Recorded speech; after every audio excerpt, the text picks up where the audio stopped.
today let's talk anyways. Hebu tuongee Kiswahili lugha yetu ya taifa. Hi guys, it's Coach Sophie all the way from Skaters Tanzania. Leo hii nipo hapa kwa ajili ya kuambia all about skating, mchezo huu wa viatu vya matairi. Watu wengi wamekuwa wakiuliza huu mchezo ni mchezo gani, una raha gani, una faida gani?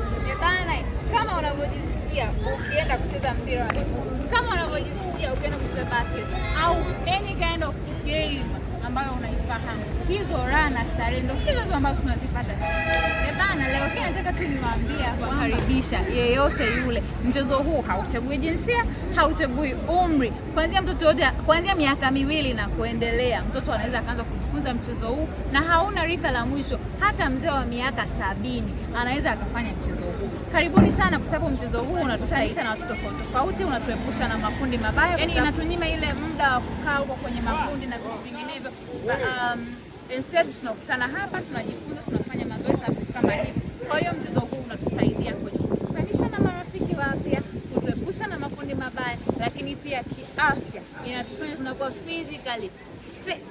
Sijui unaelewa hapo?